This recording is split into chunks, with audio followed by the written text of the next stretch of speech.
Ziarah makam Aminah Cendrakasih, Rano Karno ungkap peran mbaknya dalam Sidul The Series.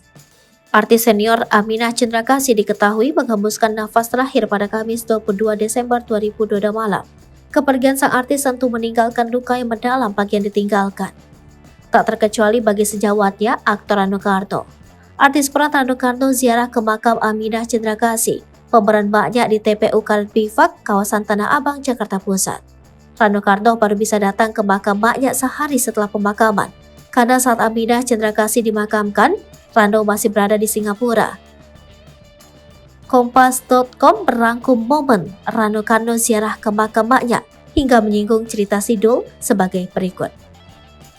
Panjatkan doa dan tabur bunga. Rano Karno yang datang sekira sore langsung menuju pusara mbaknya. Tampak Rano membacakan doa untuk mendiang mbaknya sekaligus menabur bunga. Raut wajah sedih terlihat dari Rano Karno yang begitu kehilangan sosok maknya. Apalagi, ia dan maknya bekerja sama selama puluhan tahun dalam sinetron hingga film Sidul.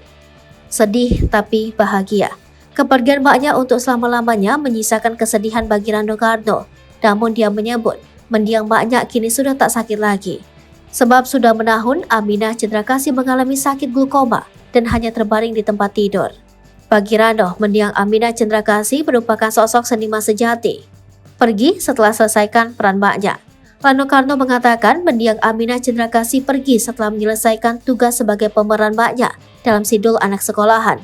Terbaru, Sidul The Series akan tayang pada 27 Desember 2022 mendatang di stasiun televisi swasta. Rano mengklaim peran mbaknya begitu krusial dalam serial terbaru Sidul. Alasan cerita Sidul tetap lanjut. Rano Karno mengakui bahwa permintaan maknya menjadi salah satu alasan cerita Sidul tetap dilanjutkan hingga saat ini. Permintaan itu lantas membuat Rano Karno mengeluarkan Sidul The Series yang akan tayang dalam waktu dekat. Sebagai informasi, Sidul Anak Sekolahan merupakan sebuah sajian sinetron yang kemudian diangkat ke film layar lebar. Sidul berkisah tentang kehidupan Dul Rano Karno yang berasal dari keluarga Betawi.